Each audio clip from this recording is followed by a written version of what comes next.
Assalamu alaikum wa rahmatullah wa barakatuh. Guys, if you guys can let me know if you can hear me, that would be great, inshallah ta'ala. Then we can start. Hopefully I can avoid what happened last time. All right, all clear, alhamdulillah, barakallahu feekum. طيب, bismillah, wassalatu wassalamu ala ashraf al-anbiya'i wal-mursaleen, nabiyina Muhammadin wa ala alihi wa sahbihi wa sallama taslima kathira. أما بعد فإن أصدق الحديث كتاب الله تبارك وتعالى وخير الهدي هدي محمد صلى الله عليه وعلى آله وسلم وشر الأمور محدثاتها وكل محدثة بدعة وكل بدعة ضلالة أما بعد السلام عليكم ورحمة الله وبركاته. Guys, I'm just going to get my screen up and running so you guys can see what I see. Okay, bismillah. There we go. Okay, guys. All right. I hope you guys enjoyed last lesson. I mean, I definitely did. Today, bi'idhnillahi ta'ala, not only are we going to finish everything that's on this PDF form today, which I'm super excited about, but we're also going to move on to actually reading from the dialogue, the hiwar in the book. And subsequently, I definitely will be setting you homework today, inshallah, tabarak wa ta'ala. And as you guys know, it's my custom to, offer to unmute anybody that wants to participate. So if you want to participate, especially when it comes down to, reading any ayat that come in this PDF and also the hiwar, once we come to it, that will be much appreciated, inshallah ta'ala, to try to make the class as interactive as possible, inshallah ta'ala. All right, with that being said, we got up to versus o in our last class, guys, if you remember, all right? And I said that both of these words mean the same thing. However, they're used in very, very different ways. And we're going to cover that today, inshallah, tabarak wa ta'ala. Both and o are harafani from huruf al-atf, all right? Huruf al-atf. And o, they are used as what we call in English conjunctions, all right? They connect a sentence together, if you like, all right? They both mean or, however, they're used in very distinct, different ways. Now, guys, if you can remember what I'm about to say now, all right, the rest of this lesson is going to be super duper easy. Is used when asking questions with Hamza al-Istifham. For anybody that's done Medina Book 1, Hamza al-Istifham is that Hamza that came in at Dars al-Awwal. All right, the very, very first lesson. It's the Hamza of asking questions. It just sounds like this. All right. If you're at home and there's not too many people around, try to repeat after me for anything that any Arabic words, any Arabic terminologies. Try to repeat after me to make these classes as interactive as possible. All right. So the Hamza al-Istifham is the Hamza of asking questions. Right. It comes at the beginning of a sentence and it makes the sound, and it renders a sentence into a question. All right, so is used when asking questions with Hamza al-Istifham, the Hamza of asking questions, wherein one of two things, or possibly more, as we're going to see in the ayah shortly, is being specified. Now, where I say being specified, I'm actually going to add to this and say, or being asked about. All right, and that will become clear in this example now. So let's just look at this example for the time being. I'm going to do this one by myself. Somebody's just trying to come in the group.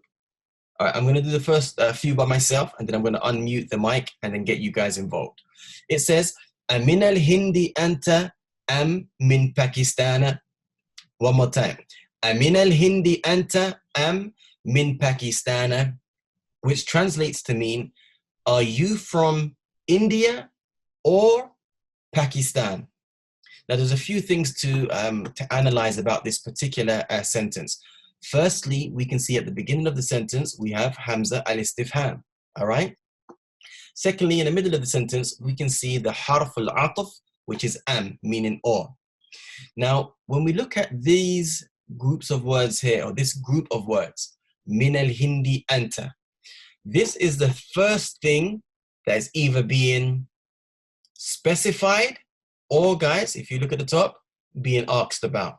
This is the first thing that I'm asking about or being specified. Are you from India? The second thing I'm asking about is, or are you from Pakistan? So when we use the word am in a sentence with the hamzatul istifham, the hamza comes directly before the first thing you're asking about or the first thing you're specifying. And then am comes in front of the second thing. Let me know, guys, in the comments thread or in the group chat, sorry, if that makes sense. We're going to look at the next example. All right, excellent. Zubair says yes. Isam makes sense. Farawat, yes. Excellent. Makes sense. Jade.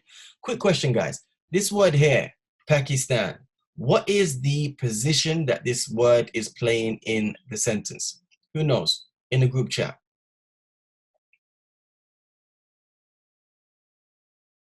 Is it marfu'? You say it's the khabar? I'm more looking at it. What is its grammatical state? Is it marfu'? Farawat says majroor. Okay, Zubair says mansub. Very interesting. Zubair, akhi, why do you say that this word Pakistana is mansub? And likewise, Sister Farwa, please, why do you say that this word is majroor? Aisha, what do you think? Isam, ماذا تقول? What do you say, akhi? I'm not too sure who is 1 plus 6t, but whoever you are, what do you think? Is it mansub? Is it majroor? Is it marfu'? Okay, Farwa says majroor. Min is a harfu jar and Pakistan is a dibto. Fantastic. Excellent. Guys, look at this sentence here. You've got this harfu jar min, and we all know that min is a harf min huruf. Huruf, subhanallah. For 1 split second, it went out of my mind. Huruf al-jar. Subhanallah wa bihamdi. Min is a harf min huruf al-jar. It is a preposition. And anytime a preposition comes in front of a noun, it will cause the noun that comes after it, in this case it's Pakistan or Pakistan, to become majroor. All right, to become majroor. Now, the sign of a noun being majroor, 9 times out of 10, is the kasra at the end of the word, except in the case where the noun is mamnu' min as-sarf. All right, as the sister mentioned, in English we say a dipto. So the word Pakistan, Zubair, I understand why you thought it was mansub, because you were looking at the fatha above the noon. And subsequently you said, okay, khalas, it's mansub. But that's not the case, akhi. With words that are mamnu' min as-sarf, they become majroor with a fatha and not a kasra. Why? Because they do not accept kasras. Let me know, guys, in the comments, in the group chat, does that make sense? This is why we don't say min Pakistanin. Excellent. Jade. Moving on swiftly. The next sentence, it says, Amudarrisatun anti am mumarridatun. One more time. Amudarrisatun anti am mumarridatun. Which means, are you a teacher, obviously a female teacher, or a nurse? So the first thing we're asking about, or the first thing we're specifying, was, are you a teacher? Hence why the hamza al-istifham came right in front of it. The second thing we're inquiring about, or asking about, or specifying is a nurse. And this is why it came directly after the word am. All right, guys, moving on swiftly. The last and final one, it says, amutazawwijatun anta? Oh, sorry. Amutazawwijatun hiya am a'zabatun? In the old school books of Madinah, book 2, you will see that this word here is spelled differently. All right, it's spelled differently in the old school versions. In the newer school versions, they changed them azabun to azab. All right, so I've stuck with the newer school version because I'm assuming that they've corrected and straightened out any mistakes in the old version. And Allah knows best if it was a mistake. Maybe there's flexibility in this word, but this is the word that I've decided to use in this PDF. So anyway, amutazawwijatun here, is she married or is she single? So the hamza came in front of the first thing that we're speaking about, which was mutazawwijatun here, and then am came in front of the second thing that we were speaking about. Pay close attention to how hamza al-istifham came in front of the first thing we were specifying or asking about. Guys, you don't have this part in your PDF. I added it today. All right, I added this part today, or asking about. Whilst came in front of the second thing we are specifying, and I'm going to add it again, or asking about. All right, guys? It would be incorrect to say, أأنت من الهند أم من باكستان? Now, guys, pay attention. If you were to say this to an Arab, they would 100% understand what you mean. All right? But if we are following the protocols of book 2, or how the author of the book, the sheikh of the book, is presenting the grammar, then this no doubt would be incorrect to say. All right? The first thing when we scroll back up, the first thing that comes after the hamzat al-istifham is the thing that you're specifying. And then the dhamir munfasil comes after. As opposed to this example here, we can see straight away the dhamir munfasil came after the hamza al-istifham. And this is what the author of the book is saying is incorrect. All right? If you have a situation where you're asking about 2 or more things, then we have the hamza al-istifham followed by the thing or the person you're specifying, and then and then the last thing. Does that make sense, guys? Just hit me up in the group chat. I'm going to continue, but keep my eyes on the group chat.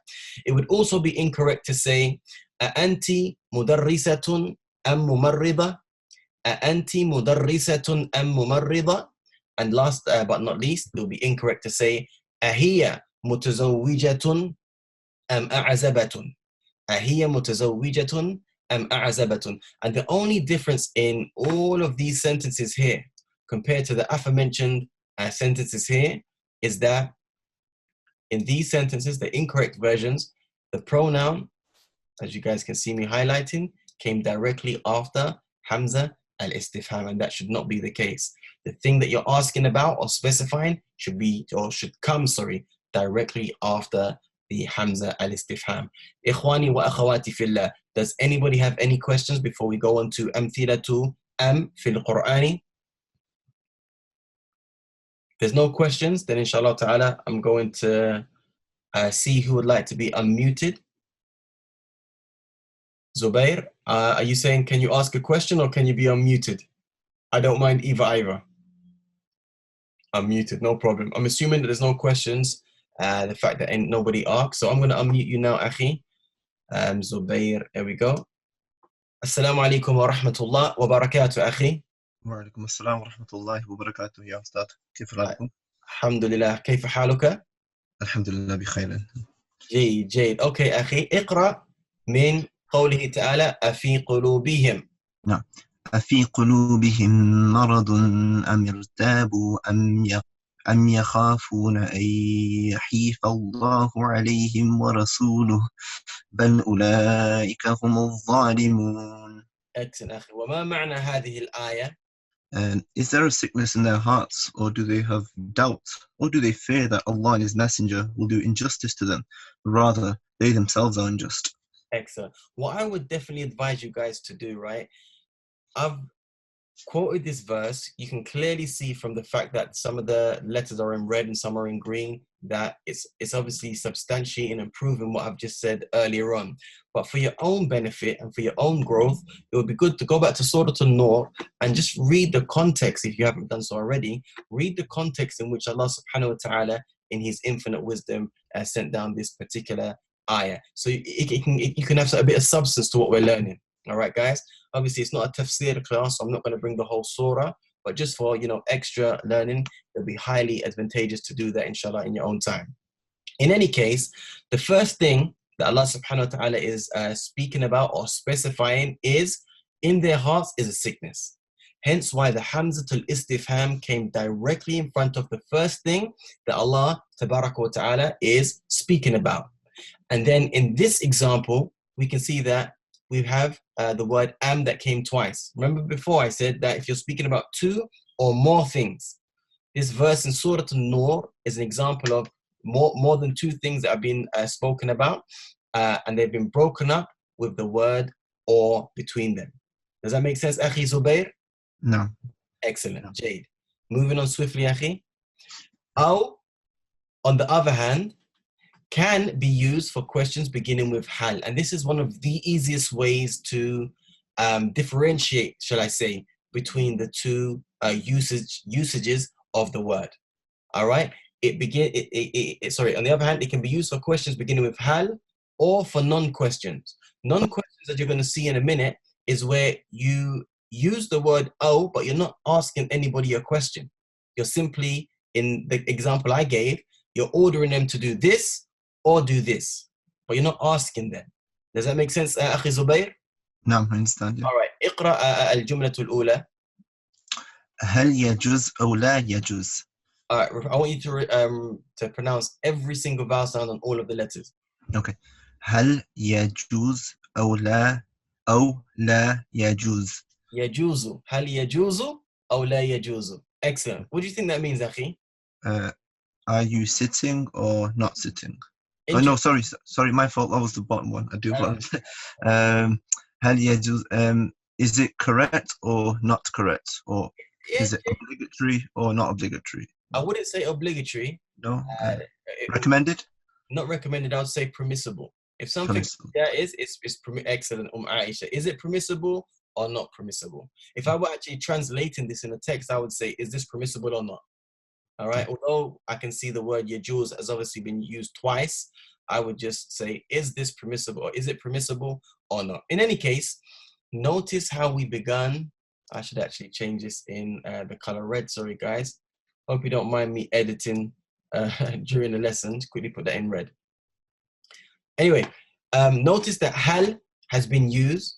It would be incorrect to say hal yajuzu am la yajuz. Although am means or, it's a different type of usage when you're speaking about, when you're given an option between two things. Is it this or that? All right, makes sense. No. On the other hand, the second sentence says, اقرأ أخي, or second question says, اجلس هنا أو هنا. Okay, you know what? Look at that. I need to take that question mark off because it's not a question. So it's going to be اجلس هنا أو هنا. Exactly. You're commanding somebody to, you're giving them an option, but you're not asking a question as such. It's a non-question. Sit here or sit there. Or sit here or here. So you're giving one person the option of sitting in two different places. It would be incorrect, إخواني وأخواتي في الله, to say, اجلس هنا أم هنا. All right, guys? In conclusion, just remember, when we're using am, that usually comes when we're using the Hamza al-Istifham, and the Hamza al-Istifham comes in front of the first thing we're speaking about or specifying, whilst the am comes in front of the other one.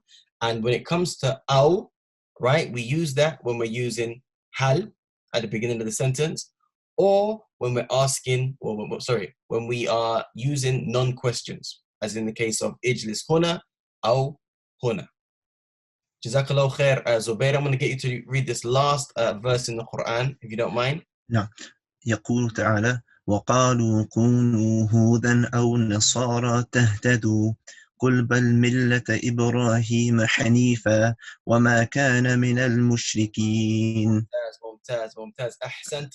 وما معنى هذه الآية يا أخي الكريم? They say, be Jews or Christians, so you will be guided. Say, rather, we follow the religion of Abraham, inclining toward truth, and he was not of the polytheists. Polytheists, excellent. Look at this verse. I want you to pay attention to this part here. Kunu hudan aw nasara. Allah subhanahu wa ta'ala is saying, they say, be Jews or Christians. It's not a question. This word kunu is the command form of the verb kun. All right, be. All right, kana yakunu kun. Make sense, guys? Yes. Jade. All right, Akhi, I'm going to unmute you because we're going to go. I'm going to see if anybody else would like to speak. If nobody does, then I'll unmute you again, inshallah, okay? Barakallah fi. Wa feek barakallah. Jazakallah khaira. Farwa, Aisha, Isam. Farwa says me, okay? Assalamu alaikum wa rahmatullah wa barakatuh. وعليكم السلام ورحمة الله وبركاته. كيف حالك يا أختي؟ أنا بخير الحمد لله. ما شاء الله. طيب اقرأي من قوله تعالى ولئن سألتهم. ولئن سألتهم من خلق السماوات والأرض ليقولن الله قل أفرأيتم ما تدعون من دون الله إن أرادني الله بضر هل هن كاشفات ضره أو أرادني برحمة هل هن ممسكات رحمته قل حسبي الله عليه يتوكل المتوكلون. ما شاء الله تبارك الله. وما معنى هذه الآية؟ And if you ask them who created the heavens and the earth, they will surely say Allah. Say then, have you considered what you invoke besides Allah? If Allah intended me harm, are they removers of His harm? Or if He intended me mercy, are they withholders of His mercy? Say, sufficient for me is Allah. Upon Him alone rely the wise reliers. What a beautiful ayah. And this ayah, ikhwani wa akhawati fillah, is a proof that the mushrikun of Quraysh, they used to believe in Allah subhanahu wa ta'ala. They had the belief in the oneness of Allah, in His rububiyyah, in the actions of Allah towards His creation. Their issue was in the uluhiyyah of Allah subhanahu wa ta'ala. Should we worship Allah alone or not? That was their issue. That's just a side benefit. In any case, guys, you can see from the you can see from the ayah that hal and also aw is used. All right, and this is what I mentioned previously in the PDF, that when we use hal, when we're asking questions, then you're going to see the harf wa ataf aw being used and not am. Make sense, Sister Farwa? Yes. Mumtaz. Anybody else in the group chat got any questions before we move on? I'm going to slowly move to the next slide. And if nobody says anything, then inshallah ta'ala, we're going to continue. It's pretty straightforward. It's just getting your head around when to say oh and when to say am, and which words go with oh and which words subsequently go with am. All right, sister, nobody's mentioned anything, so I'm assuming everybody has that locked down. Do you mind reading for me, sister? Yeah. Mi'atun and alfun are numbers that act as al-mudaf. Okay, excellent. If these numbers act as al-mudaf, what does that mean for the word that comes after them? It'll be mudaf ilayh. Excellent. In what state? Majroor. Excellent. Very good. Jade. Keep going. Whether the thing or person that is being counted is a masculine or feminine, these two numbers will remain the same. Excellent. The thing or person that is being counted will always be mufrad majroor. مفرد مجرور. ما معنى مفرد أختي? Mufrad means singular. Excellent, guys.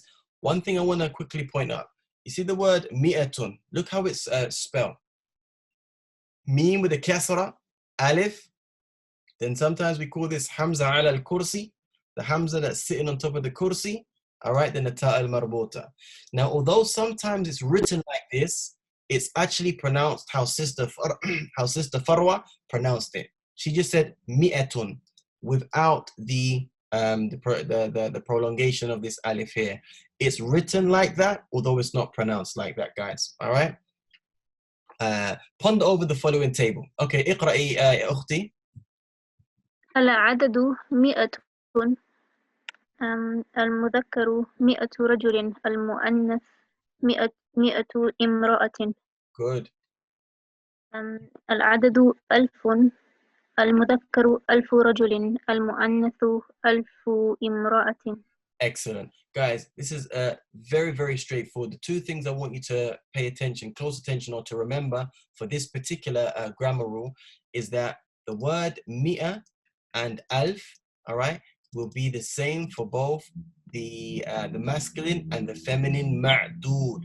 The ma'dood is the thing or the person being counted. All right, guys? The adad for mi'a and alf will remain the same for the masculine and feminine ma'dood. That's the first thing. The second thing I want you to remember is that anytime that these words come in the Quran, when they're counting something, they act as al-mudaf, which means subsequently the word that follows it will be mudaf ilay majroor. وَعَلَامَةَ جَرِّهِ الْكَسْرَةَ الظَّاهِرَةَ عَلَى آخِرِهِ. As you guys can see clearly here. So we're going to go into the Quran now. and look at an example. Akh Isam, would you like to read, or shall I let Farwa read this? Okay, Farwa, I'm going to come back to you in a bit, okay? Okay. All right, shukran. Assalamu alaikum wa rahmatullah wa barakatuh, akhi. السلام ورحمة الله وبركاته. حياك الله، كيف حالك؟ الحمد لله بخير. ما شاء الله. الحمد لله خير. جزاك الله خيرا. اقرأ من قوله تعالى: أو كالذي مر على قرية. أو كالذي مر على قرية وهي خاوية على عروشها قال أن يحيي هذه الله بعد موتها فأماته الله 100 عام ثم بعثه. ممتاز، بارك الله فيك، أحسنت. ما معنى هذه الآية يا أخي؟ Or consider such an example as the one who passed by a township which had fallen into ruin. He said, how will Allah subhanahu wa ta'ala bring this to life after its death? So Allah caused him to die for 100 years, then he revived him. ما شاء الله، بارك الله فيك. إخواني وأخواتي في الله, look at the words مئة عام. What do you guys notice? It's spelled exactly how I mentioned previously above, number one. Number two, we can see that it's acting as al-mudaf. Why? There's no al at the beginning and it only ends in one vowel. And then when we look to the word aamin, we can see that it's mufrad. All right, it's mufrad meaning singular, and it's also majroor, just like I mentioned above. All right, just like I mentioned above. Barakallahu feekum. Now, the word mi'a is mu'rab or mu'raba, meaning that the last vowel sound on the word is subject to change, depending on what ikhwani wa akhawati fillah, depending on the role that the word plays in the sentence. Sometimes you may find it with a dhamma, sometimes you may find it with a fatha, sometimes you may find it with a kasra. All right, the mudaf the mudaf is subject to change in this ayah. All right, guys? Jade. Read for me, Akhi Isam. In the verse above, we can clearly see how the word 100 is written in Arabic with an alif after the letter mim. This is what we're speaking about right there, guys. The alif after the letter mim. Additionally, the thing that is being counted is the word years. However, it appears in the singular form am and is in the state of jar. Excellent. Meaning that it is mudaf ilay majroor.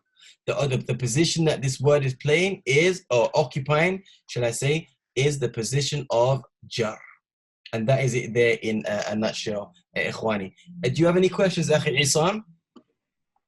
No. No? Pretty straightforward so far? Yeah. Excellent. Does anybody in the Zoom group chat have any questions? I'm going to keep casting my eyes over to see if there are any questions, but I think so far everything is pretty self-explanatory.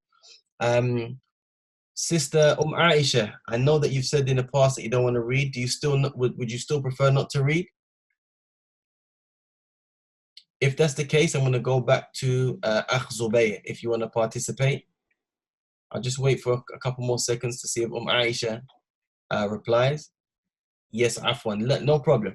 All right, Akhi Isam, I'm going to mute you, but I'm going to come back to you shortly, okay? Okay, Jazakallah khair. Assalamu alaikum, Akh Zubayr. Assalamu alaikum.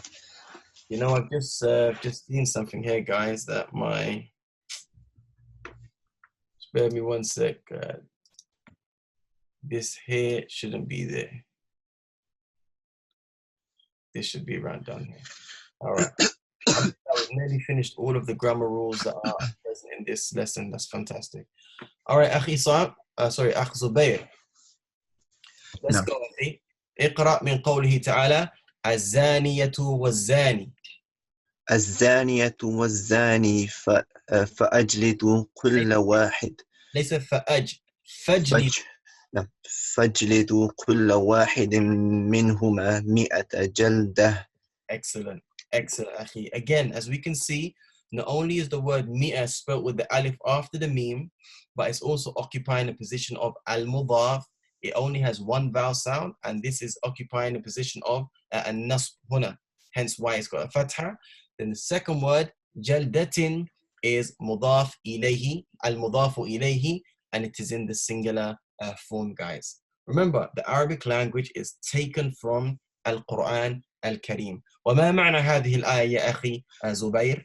The unmarried woman or unmarried man found guilty of sexual intercourse, lash each one of them with 100 lashes. Excellent, excellent. And that's it right there, guys. Try to the best of your ability, if you can, memorize, if not the rule only, if you can memorize the verse, fantastic, for each example. Only, one verse per example, such that, you guys have these rules firmly planted in your head. That would be fantastic. All right, Akhi, just quickly read this last little bit for me before we move on to the next one. Yeah, in both of the aforementioned verses, although the word mi'ah is written with the alif after the meme, it's actually pronounced like mi'ah. Okay, guys, and that's what I mentioned earlier on today. All right, very, very self-explanatory. All right, Akhi, I'm going to mute you whilst I just read this last bit, because after this, I'm going to get you guys back on the unmuted so we can go through the dialogue, inshallah. Is that okay? Jazakallah khair. Barakallahu afi. Jay. All right, guys, I believe this is probably the last grammar point now in the book, which I'm, delighted about, because I really, really want to get stuck in the book, and more importantly, I want to give you guys some homework to do to test your understanding. Anyway, al-asma'u al-manqusa. The last thing that we're going to cover, bi'idhni Rabbina Azza wa Jal, is the rule pertaining to al-asma' al-manqusa. Now, I'm not going to translate this into English. To be honest, I don't even know if there is an equivalent in English. All right, I want you to memorize it as al-asma'u al-manqusa. Now, these refer to nouns that end in the letter ya. All right, but not only do they end in the letter ya, the letter before the ya takes a kasra. The letter ya must also not have a shadda above it. So when we look at examples like the word ghalin, the origin of ghalin, where it says asluhu, meaning that the origin of this word is ghaliyun. Notice what I said here. Let's see if what I read or what I said up here matches each example. I said al-asma' al-manqusa are those nouns that end in ya. Does this word end in ya in its origin? Yes, it does. And the letter before the ya takes a kasra. Does the letter before the ya take a kasra on this lam? Yes, it does. The letter ya must also not have a shadda above it. Does this letter ya have a shadda? La. If we find any word that fulfills those three conditions that I just mentioned, then what we do is we delete the ya. All right? The only time we add the ya is when al becomes attached to this word. Other than that, the word remains with the ya deleted. Now, this tanween that was above the ya, now changes to kasratan. Does this mean now that this word ghalin is majroor? La, it doesn't.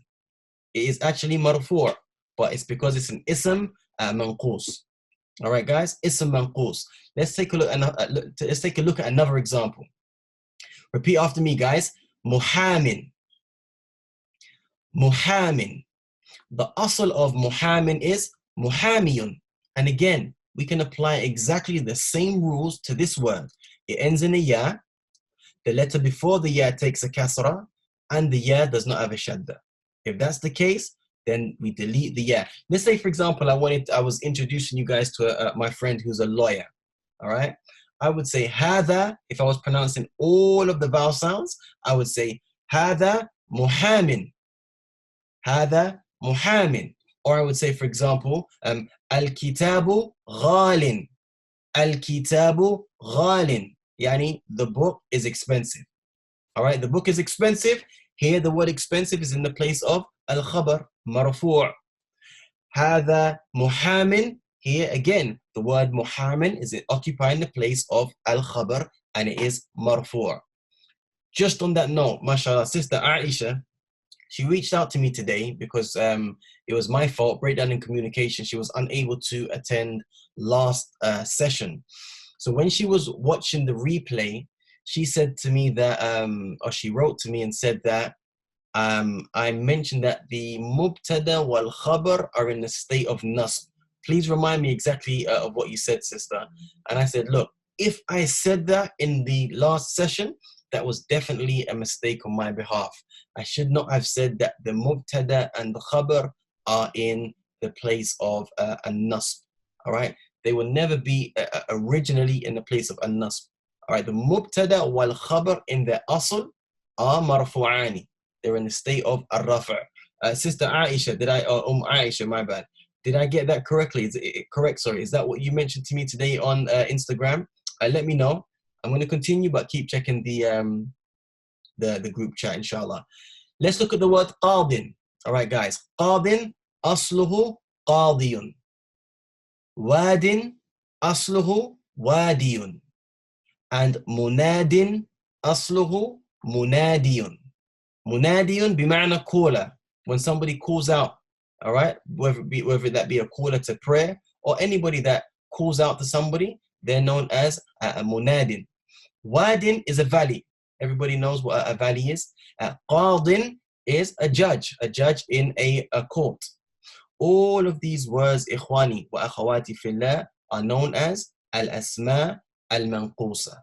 All right, those nouns that end in a ya, as you can see, the letter before the ya takes a kasra, and the ya does not have a shadda at the end.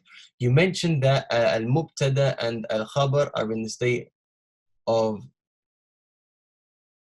khabar. You mean in the state of jar? Are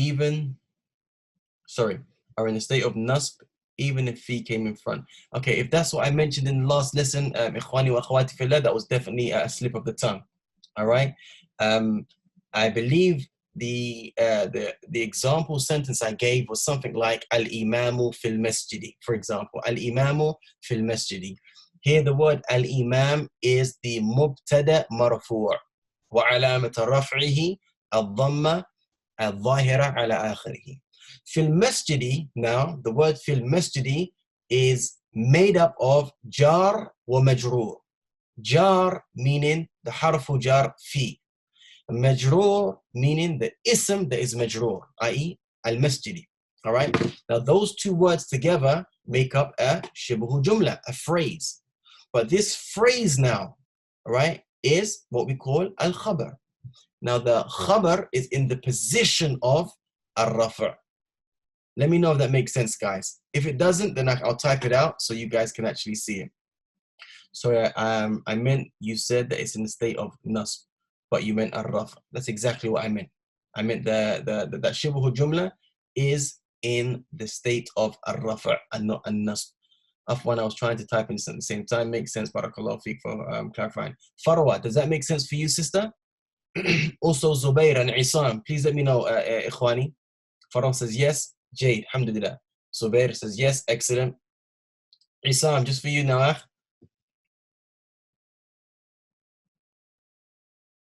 Can you repeat, please? No problem, akhi. Are you referring to what I just mentioned now, or with the al-asma al-manqusa? Just now. Okay. Last lesson, akhi. I'm not too sure if you left or not, but I was speaking about a sentence that a jumla ismiya, a nominal sentence, but whereby the khabar, instead of being one word, like for example, al-baytu ba'idun, instead of the khabar, huna, ba'idun being one word, let's look at an example of a khabar that is made up of a preposition and a noun. All right. Anytime you have a preposition and a noun together, that constitutes a phrase. All right. Fil bayti, fil masjidi, ala al-maktabi. All right. Ila al-dukkani, ila al-madrasati. These are phrases. They give you information, but in and of themselves, they don't give a complete sentence. They require a mubtada, a subject, in order to complete that sentence. In any case, akhi, in Arabic, it's well known, it's a principle in Arabic grammar that the mubtada and the khabar are both marfu'ani. They're both marfu'. They're both marfu'. Even if, and this is where it may be getting a bit confusing, even if the khabar is made up of a preposition and an ism that has now become majroor because of that preposition. When we, break down this sentence, we would say that fi is a harfu jar, al-masjidi is ism majroor, but this shibhu jumla, this phrase fil masjidi is fi mahalli al-rafa' khabar. It's in the position of being al-rafa', and it's the khabar. Why? Because the mubtada and the khabar are always marfu'ani. Has that clarified anything, Isam? If not, no worries. I'm going to continue for the lesson, but I can reach out to you personally and try to explain it better with some illustration. Okay, yes, I think so. No worries, akhi. Inshallah ta'ala, you'll get it. I suppose, the best form of teaching is when you can actually see the information in front of you. So once it's in front, inshallah ta'ala, it'll make sense. All right, guys. So such nouns, i.e. al-asma' al-manqusa, when they appear without al at the beginning of them, and when they aren't occupying the position of al-mudaf, the original ya at the end of the noun is deleted, causing the last letter to take two kasras. This is what we saw in wadin, munadin, qadin, muhamin, all right, ghalin. This does not mean that the noun has now become majroor, just like I mentioned. Depending on its position in the sentence, it can be marfu', that should say even though, sorry guys. It can be marfu' even though it ends into kasras. This is because the sign of it being in a state of rafa' is not visible. We have to get used to, in the Arabic language, a word being in a particular state, but the sign of it being in that state isn't visible. We must get used to that. We have to get used to that. Inshallah tabarak wa ta'ala, we're going to cover this in more detail. All right, guys. The following nouns are not considered to be manqusa due to one of the following reasons. I'm going to get Zubair. Do you mind, akhi, to jump online to read?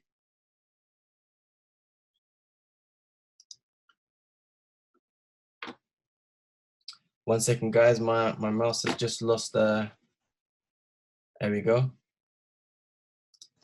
Okay, Zubair, Bismillah. The following nouns are not considered manqusa due to one of the following reasons. Bismillah, iqra. The letter before ya doesn't have a kasra.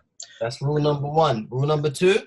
The letter ya has a shadda above it. Okay, now check this word here. I just want you to focus on this word right now. What does it say? Tibyun. Again? Dhibyun. Dhibyun, excellent, which means an antelope or a gazelle. All right? Now, what's the first rule we said? The letter before ya doesn't have a kasra. The letter before ya, akhi, what is it? It's a ba. And what is above the ba? It's a sukoon. Excellent. So this does not follow the rule. It would be incorrect to say dhibin, to say, okay, this is it's a manqus. La, it doesn't follow the rules, the aforementioned rules that we mentioned before. Keep going, akhi. Zakiyun. Again? And zakiyun. Zakiyun, good. Bima'na? Intelligent. Excellent. Now look, this word, if we look at the ya, the letter before it this time actually does have a kasra, just like the aforementioned rule above. However, the ya ends in what, akhi? Shadda. Excellent. Next word. Tibyun. One more time. Tibyun. Okay, put a shadda on the ba and also a shadda on the ya. Tibyun. Excellent, akhi. Excellent, akhi. Which means? Medical. Excellent. And again, it says the ya has a shadda on it, as well as the letter before the ya. Can you see that? No. Yes, I understand. All right. Last one, akhi. Yahudiyun. Yahudiyun. Again, when we look at the word Yahudiyun, we can see that na'am, the letter before the ya does have a kasra. Walakin, the ya in and of itself has a shadda above it. For that reason, it's cancelled out the rule of being an ism manqus. Just press home page. So who's that? No. Still there. Just leave it. 1 + 60. 1 + 60. Can you hear us? Yeah, he's talking to me. Sassy. Don't. 1+.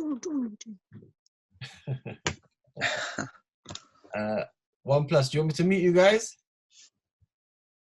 Okay, they muted they muted themselves, mashallah. All right, let's keep going, inshallah.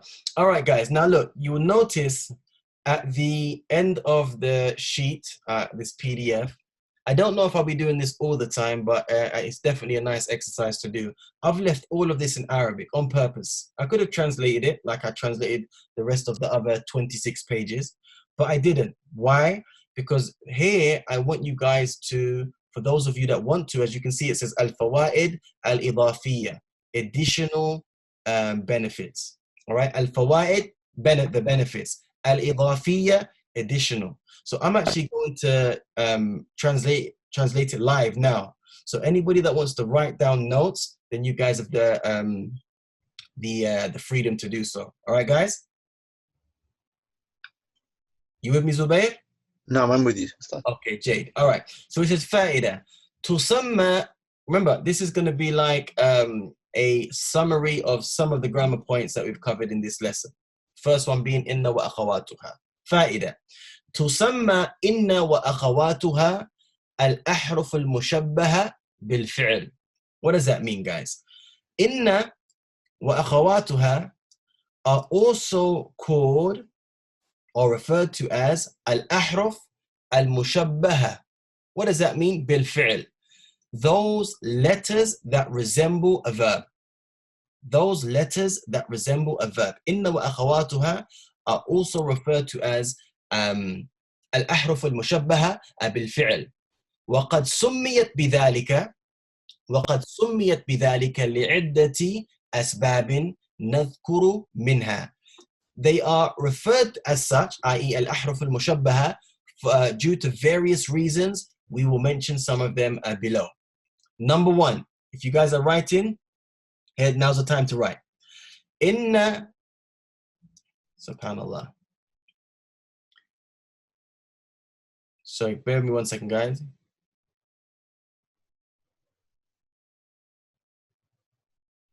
No, sorry.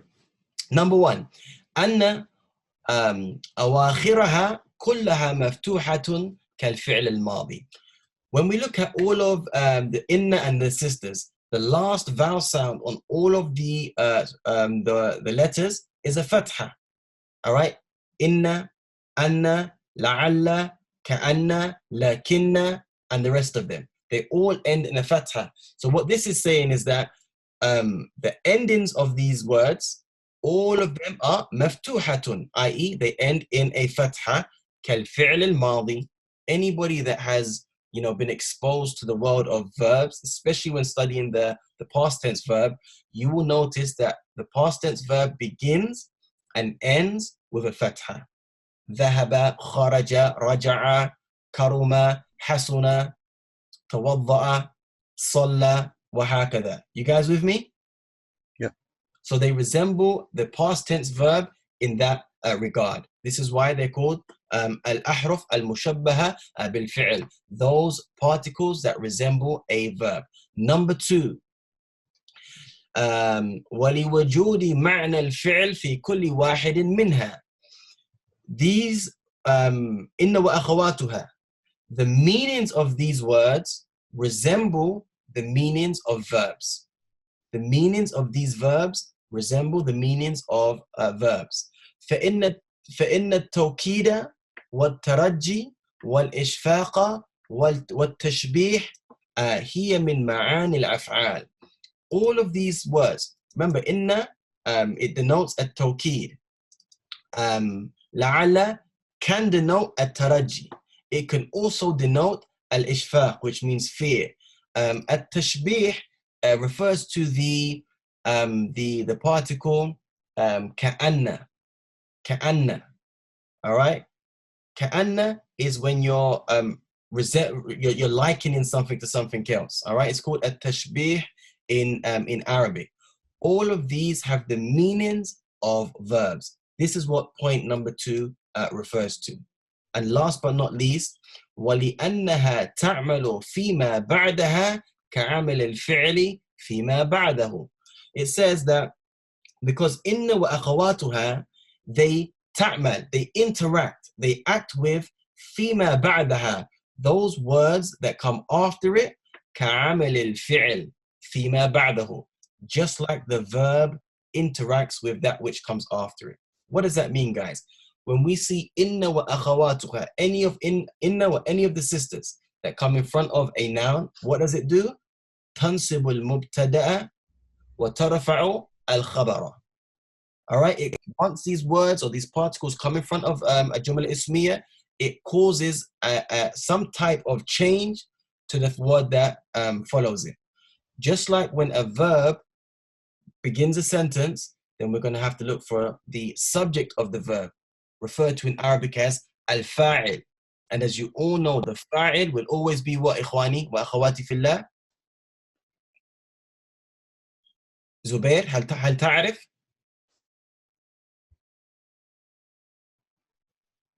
Sorry, Stefan, sorry, can you hear me? Sorry, my headphones. Can you hear me, akhi? No, sorry, could you repeat the question, Stefan? Sorry. No problem. When a verb comes at the beginning of a sentence, right? For example, excellent, Aisha, barakallahu feek. When a verb comes at the beginning of a sentence, right? We always have to search for, well, where is the fa'il? Where is the person that is carrying out the action of the verb? All right? No. Either the person that's carrying out the action of the verb will be written as a separate word. For example, kharaja Muhammadun min al-masjidi. Or sometimes the subject of the verb ikhwani wa akhawati fillah will be hidden and implied inside the verb. For example, Zubayr, if you said to me, Aina Muhammadun, where is Muhammad? And I said to you, kharaja. What does that mean? Kharaja? He left. He left. The meaning huwa is implied in the verb kharaja. Hidden. So whenever we have a verb, we're always going to have a subject, whether that subject is mentioned as a separate word or whether that subject is a pronoun which is hidden inside the verb. In any case, whenever you have a verb, the subject, whether it's hidden or not, will be marfu'. All right? And it's that verb that caused that change. Just like inna wa akhawatuha, when they come in front of a nominal sentence, they similarly cause a change. Does that make sense, Zubayr? No, I understand. Aisha, Farwa, Isam, you guys following? Farwa says, yep, excellent. Isam, how about you, Akhi? Makes sense. I'll start just a quick question. Okay, so we say kharaja, he left. No. What if we were to add the pronoun to it? Kharajahu. Kharajahu? Yakhraj. Sorry. You add that huwa is hidden. طيب? So we wouldn't say يعني kharaja. If we had a jumla, we say kharaja Muhammad min al-bayt, for example. So, but we can simplify it to say kharaja, and this is seen as a full sentence. Is that right? Indeed. But what was your first part when you said kharajahu? I think I got it mixed up with the noun. Okay. Yeah.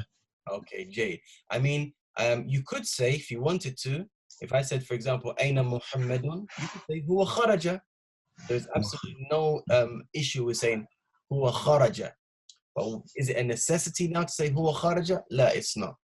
Is that just, could you use that huwa kharaja for emphasis, يعني توقيت? Perhaps, yeah.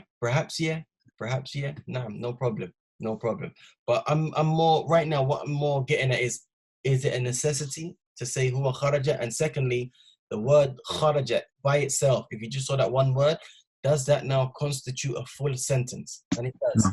Because you've got the fi'l, which is kharaja, and you've got the fa'il, which is the domir huwa, which is hidden inside the verb and implied.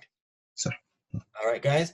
And then it goes on to say, وَبِذَلِكَ يَنْتَهِي الْمَبْحَثُ الثَّانِي. Okay, don't worry about that, guys. That is finished. Now, here, I'm going to quickly just zoom through this because it's only just one page. It says, شُرُوطُ إِعْمَالِ إِنَّ وَأَخَوَاتُهَا. The conditions for using إِنَّ وَأَخَوَاتُهَا. It says here, يَشْتَرِطُ لِإِعْمَالِ إِنَّ وَأَخَوَاتُهَا أَلَّا تَقْتَرِنُ بِمَا. It is a condition. All right, it's conditional in order for inna wa akhawatuha to have an effect on the word that comes after it, that it must not be joined, it must not be connected to the word or the letter ma. All right, فَإِذَا اقْتَرَنَتْ بِهَا, ما يعني بها ما كفتها عن العمل. Then it's go the effect of inna on the word is going to be cancelled out. All right?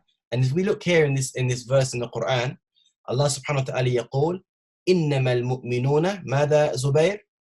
إنما المؤمنون إخوة. Okay. Now check this, أخي. Inna حرف توكيد ونصب, right? No. Now if this word inna had an effect on the mubtada, right? If it did, then al-mu'minuna, which is, and obviously it's a plural noun, it would have changed to mu'minina, al-mu'minina. Why? Because the sign of the plural noun, in this case, this is, have you ever heard of the difference between a noun which is salim? No, it's not. I haven't.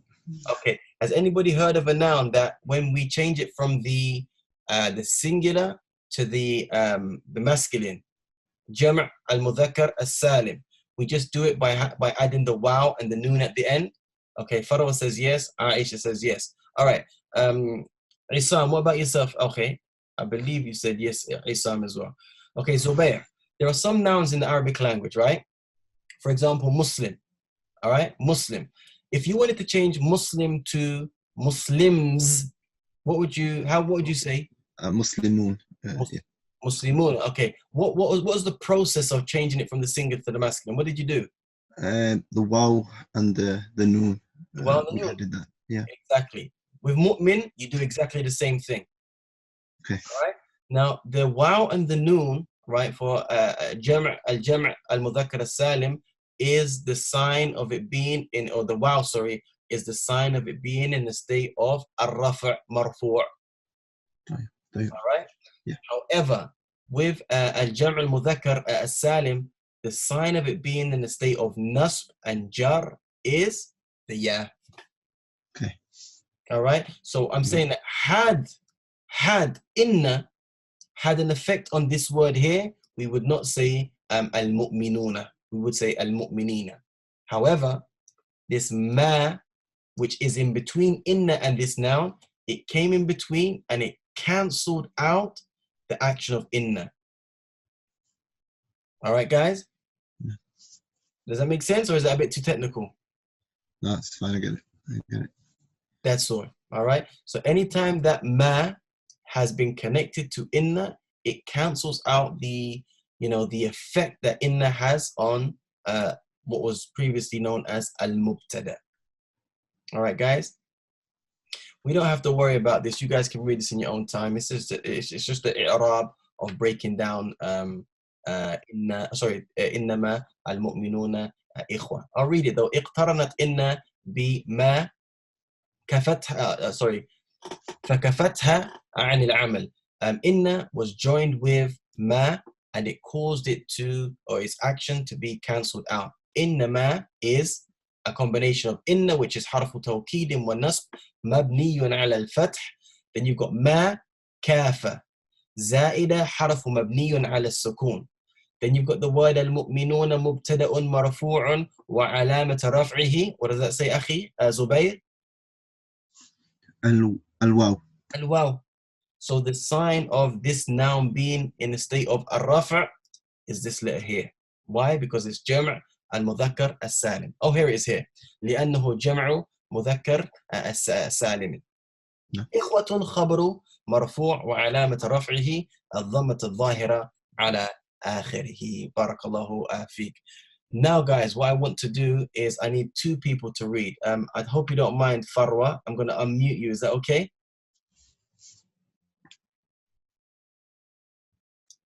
Excellent. All right, guys, I'm going to open up now.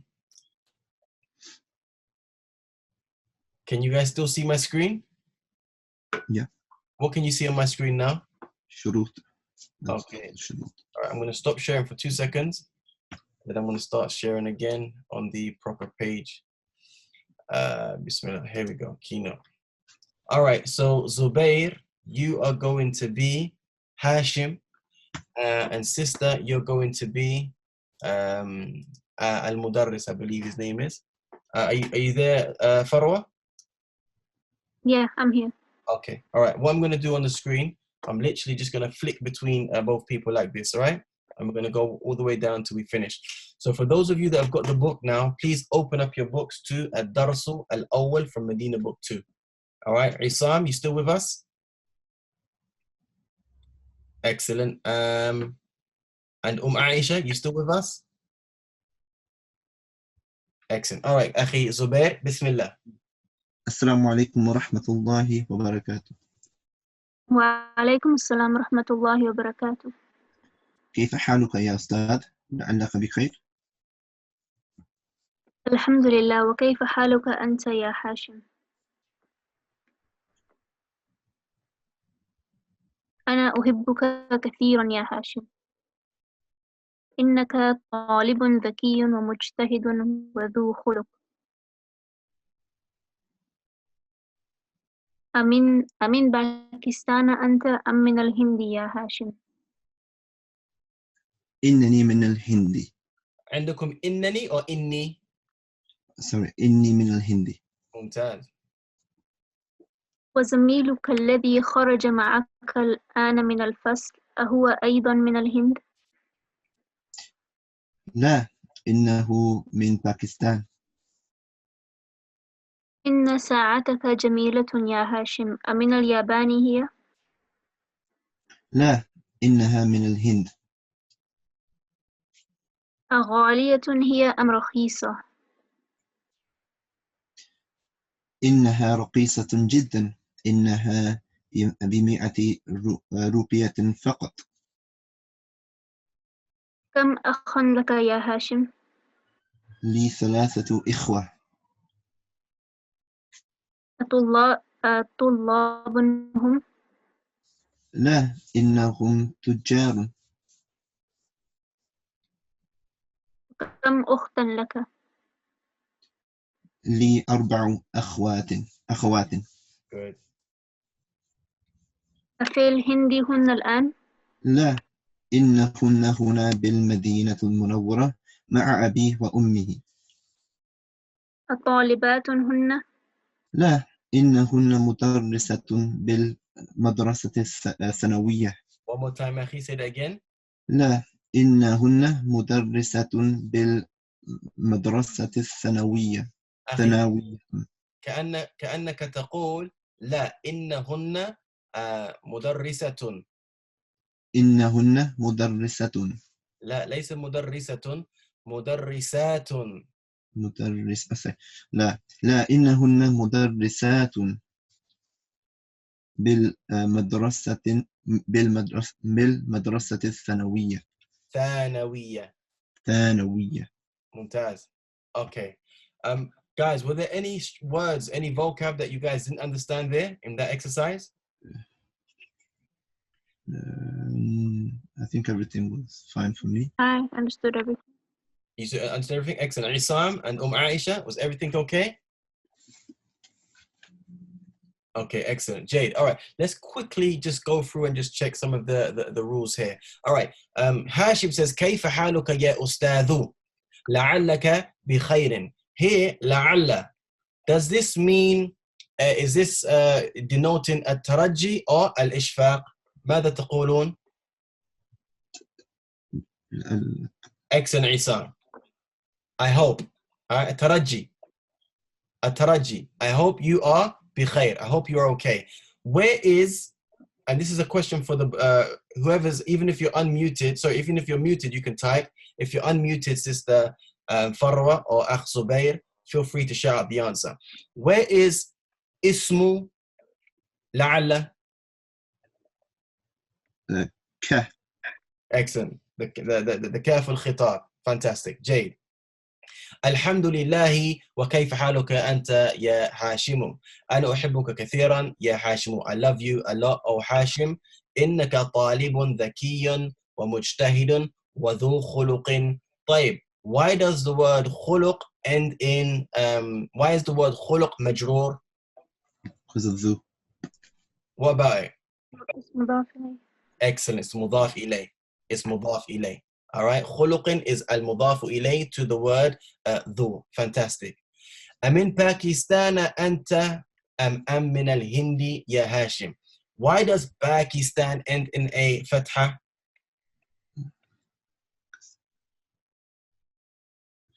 It's مجرور أنس ممنوع من الصرف. Excellent, sister. Pakistan, guys, is majroor because of the min in front of it, and the reason why it ends in the fatha because it's mamnu' min as-sarf. طيب, why didn't I say, or why didn't the author write amin Pakistan anta aw min al-hindi? Why did he say am and not aw? That's for sister Aisha. Why did the author say amin Pakistan anta am min al-hindi? Why didn't he say aw min al-hindi?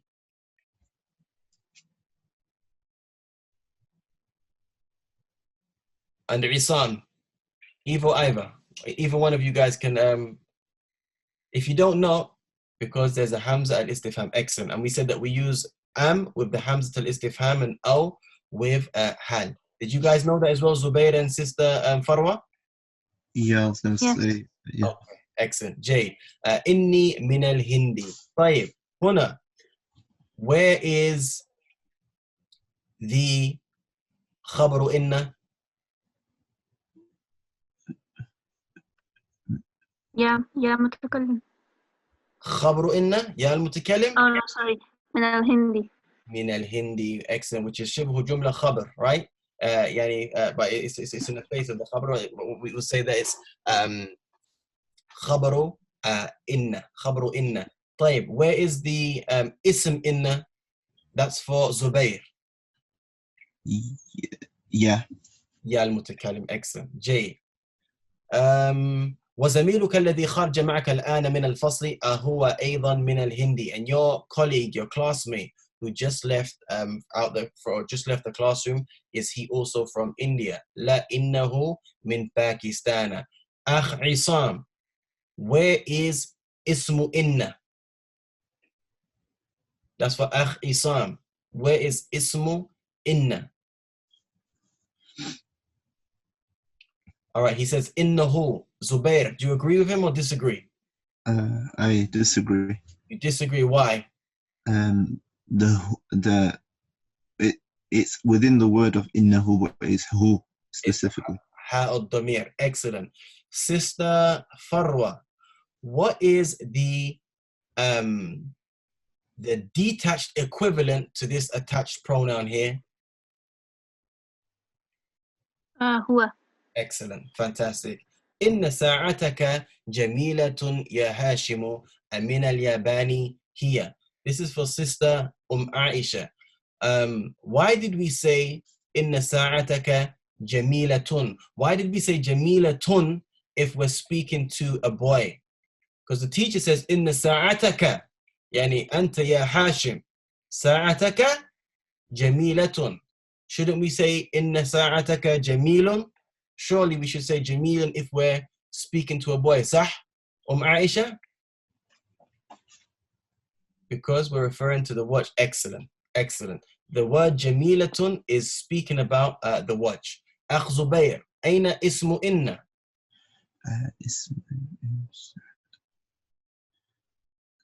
Sa'a. Sorry. أيوة, ساعة. Excellent. Very, very good. Very, very good. Jay. Sister Farwa, what is the detached equivalent of the ha al-ghaiba huna? This one here. هي. Excellent. Well done. Well done. Jade. All right. غالية هي أم رخيصة? Isam. Why didn't we say here? Remember, we're speaking about the watch right now. All right, guys?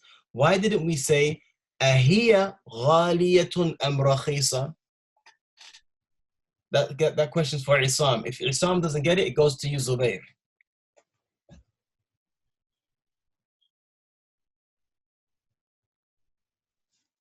I wish they had like, you know, like on WhatsApp when somebody's writing, it says typing.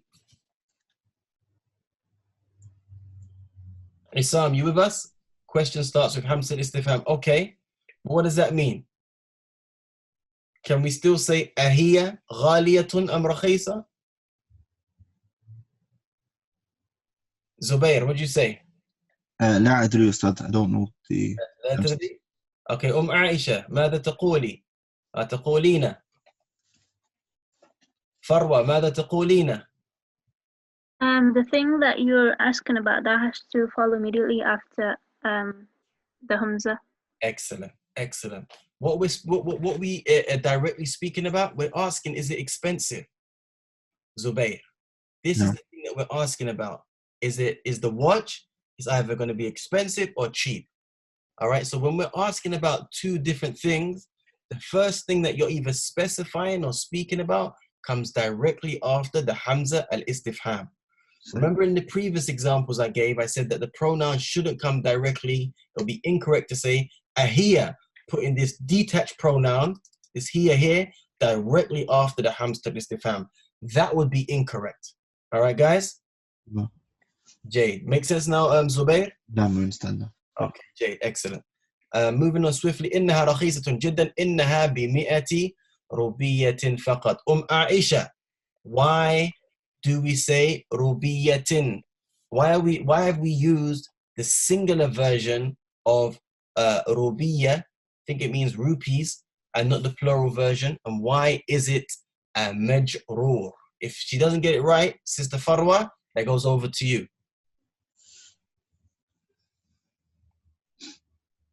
Not sure, Afwan. لا بأس. Sheikh Farwa. Rubiyatin is مضاف إليه, so it's majroor. Excellent. And if we say it is or it costs, or it is 100 rupees in the plural, why have we only used the singular here? Because what follows mi'ata is always mufrad. Excellent. Well, and also alf, don't forget. Alf and mi'a, all right, the ma'dood is always going to be mufrad majroor. Zubayr, did you know that as well? Slightly, yeah, I got it, but I understand. So, because it was mudaf ilayh. It's mudaf ilayh, hence why it is majroor. Yeah. But also the rule that we covered earlier on is that for the numbers mi'a and for the number alf, the thing that's being counted will always be mufrad, i.e. in the singular form, and it will be majroor because it is al-mudafu ilayh. Just those two things there. Yeah. All right, guys. This is a question for Isam. Why do we say innaha bimi'ati? Why don't we say bimi'atu or bimi'ata?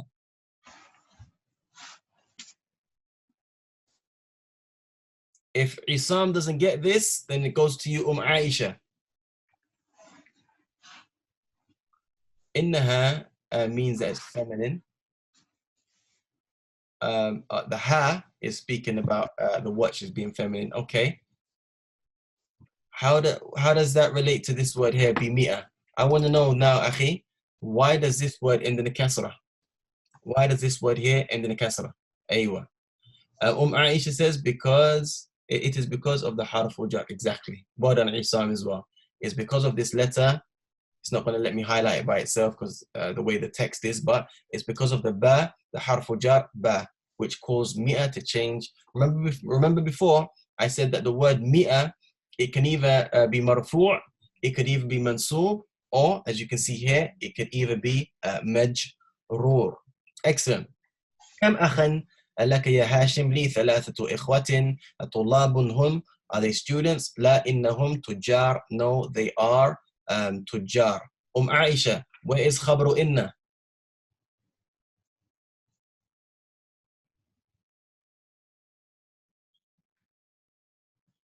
You there, sister? If you don't know, let me know, and I'll pass the question on to Farwa. Did you ask for خبر إنه؟ Yeah, خبر إن. تجار. Okay, mashallah. She said, could you repeat? But mashallah, you answered it. The question was, Aisha, where is the khabaru inna? And the khabaru inna is this word here, tujarun. Ismu inna is the damir muttasil, hum. And the khabaru inna is tujar. All right, nearly finished, guys. Nearly finished. وكم أختا لك؟ لي 4 أخوات في الهند هن الآن لا إنهن هنا بالمدينة المنورة مع أبي وأمي الطالبات هن are they students لا إنهن مدرسات بالمدرسة الثانوية تمارين. إخواني وأخواتي في الله, that concludes the first حوار from Medina book. 2. تمارين means exercises. All right, تمارين means exercises. Now guys, I'm going to give you quite a bit of homework now because we haven't really had any homework since we started the course. All right guys, so homework number 1, it says أجب عن الأسئلة الآتية. Very, very straightforward. The answers to these questions are going to be found in the hiwar that you guys just read. All right, guys? So if you can, please try to write in a separate book, or if there's spaces in the book, then that's absolutely fine. How do you submit your homework? By literally taking a picture, or you can scan it if you want to, but it's easier to take a picture and then send it to me. Send it to me via WhatsApp if you got my WhatsApp number. Send it to me via Instagram if you communicate with me on Insta, or if you communicate with me on Facebook Messenger, please send it there, inshallah ta'ala, a day before our next lesson. So our next lesson is when, guys?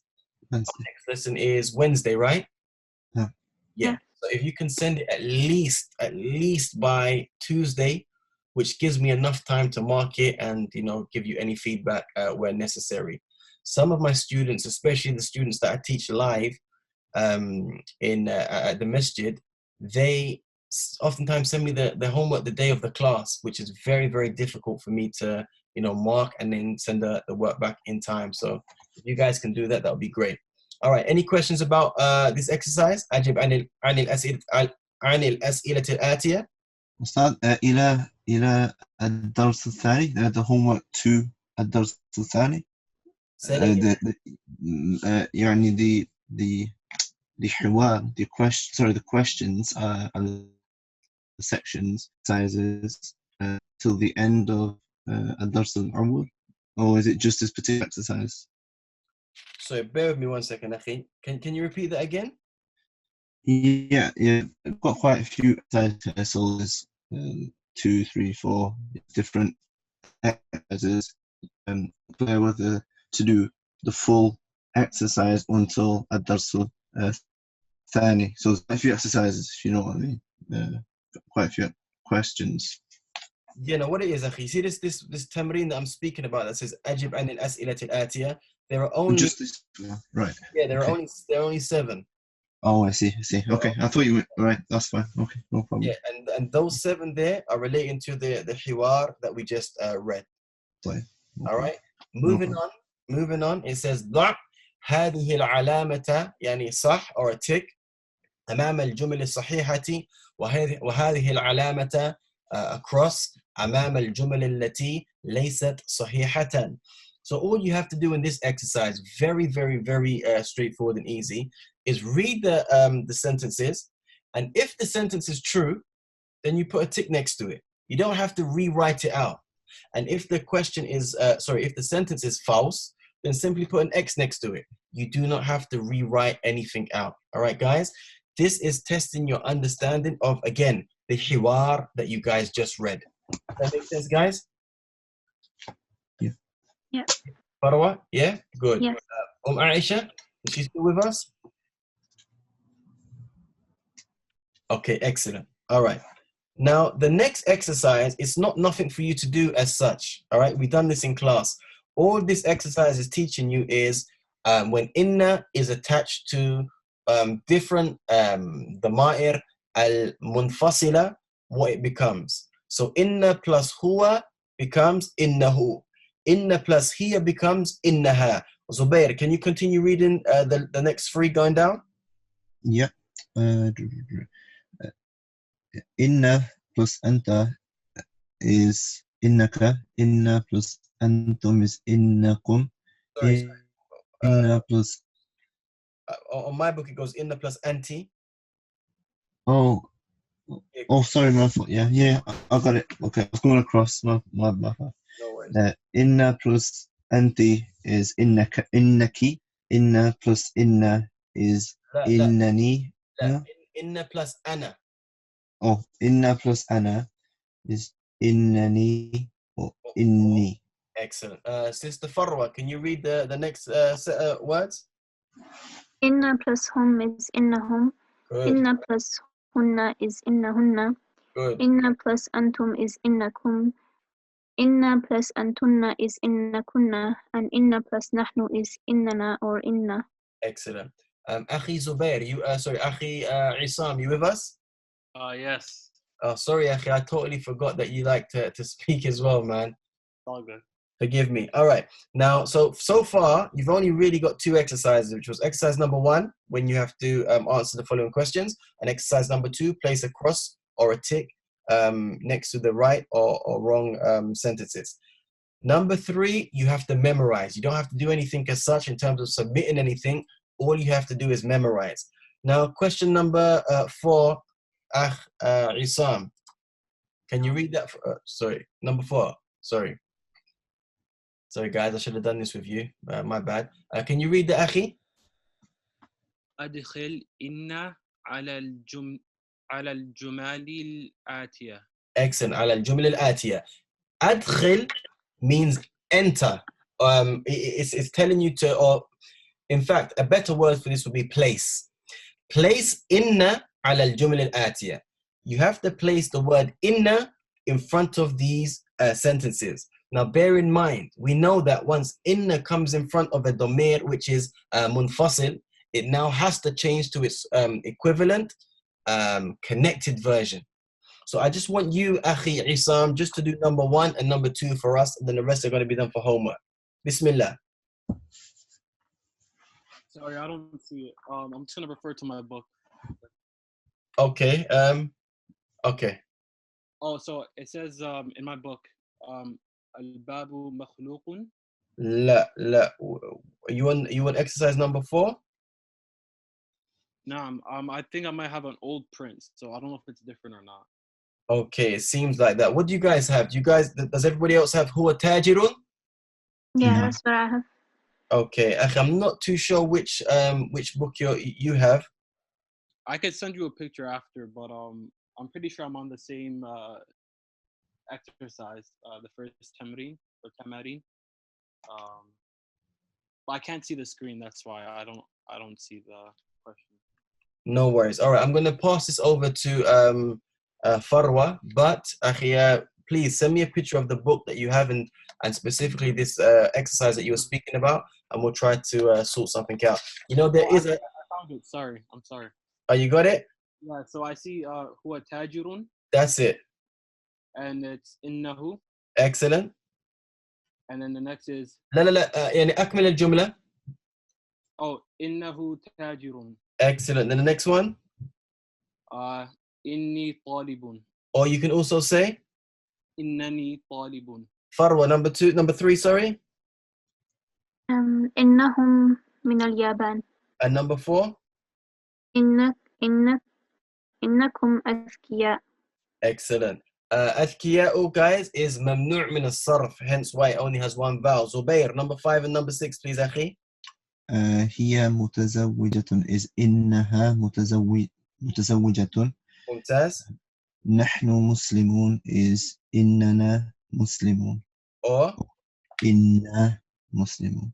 all right, sister Aisha, what I'm going to do, I'm going to give you 9 and 10, sister. So if you can start typing 9 and 10 for me. But Isam, I'm going to go back to you now for 7 and 8.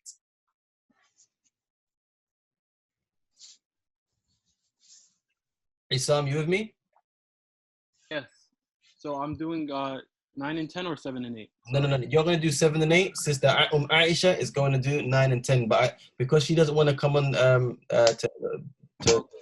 be unmuted, I'm going to let her type to give her some time to type while we do 7 and 8, inshallah. Okay. So it's innahunna mujtahidatun. Again, inna, mada? Innahunna mujtahidatun.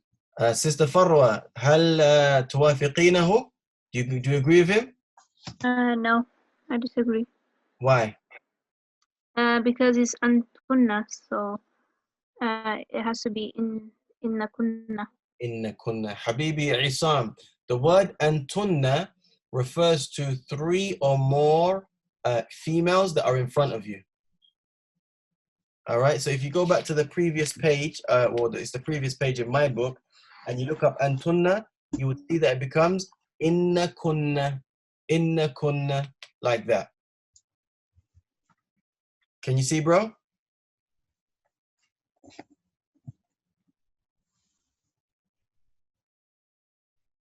Isam, you there, bro? Yeah. I don't know if there's a connection. I can barely hear you, Akhi. Yep, I can see it. Okay. Jade. All right. And then number 8, please.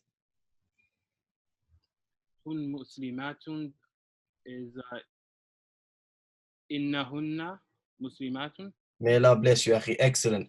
Now, Sister Aisha, she says for Anta rajulun ghaniyun, she says Innaka rajulun ghaniyun. Zubair, هل توافقها? You agree with her? I do agree with her. You do agree. Excellent. So do I. Then the last sentence is Anti dhakiyatun. She says Innaki dhakiyatun. Sister Farwa, do you agree with her? Yes, I agree. Okay, guys, I'm going to give you just the last 2 exercises and that's it, yeah? The last 2 exercises and that's it. It says, اقرأ الأمثلة الآتية. Here, guys, all you have to do is just read it in your own time, all right? It's everything that we've covered in class. Sister Farwa, can you do the first sentence, please? المدرس جديد. إن المدرس جديد. أخ زبير, the next one. فاطمة طبيبة. إن فاطمة طبيبة. And Isam, the last one. Hamidun mutazawwijun. Inna hamidan mutazawwijun. Excellent. Any questions, guys, so far? No. Everything quite self-explanatory? Yeah. Excellent. The last and final exercise, Ikhwani wa akhawati fillah, number 6, it says adkhil. Sorry, I should have been moving this as we go. My bad. It says adkhil inna ala al-jumal al-atiyati wadbit awakhir al-kalimat, which means rewrite the following sentence and place inna, all right, on the following sentences and vowelize the last letters of the words. You've got 10 sentences, guys. 10 sentences. All you have to do is rewrite these sentences, add an inna in front of each one. And subsequently, as a result, being mindful of the change that occurs once you do so, inshallah ta'ala. And that's it, guys. Exercises from 1 through to number 6. Bearing in mind that exercise number 3, you don't have to do anything for. Exercise number 2, you just have to either tick or cross. And likewise, exercise number 5, you don't have to do anything. So you literally only got 4 exercises to do. All right, guys? No. All right. It's so important that I give you, a substantial amount of work. Otherwise, if I only give you 1 or 2 exercises, it's going to take us forever to get through this book. I mean, look, if you turn over the page, guys, I've only given you 6 exercises out of 13. So we've still got a long way to go. All right, guys? No. All right. So sorry, guys. You guys seem a bit tired today. I don't know if it was me that was coming across tired or it's just it's been a long day today. But mashallah, you guys done fantastic, man, to be patient and stick with me. Farwa, any questions? No, I don't have any questions. Jazakallah khair. Barakallahu feek. Aisha, any questions? Akh Isam, any questions? Jazakallah khair. Barakallahu feek. Aisha?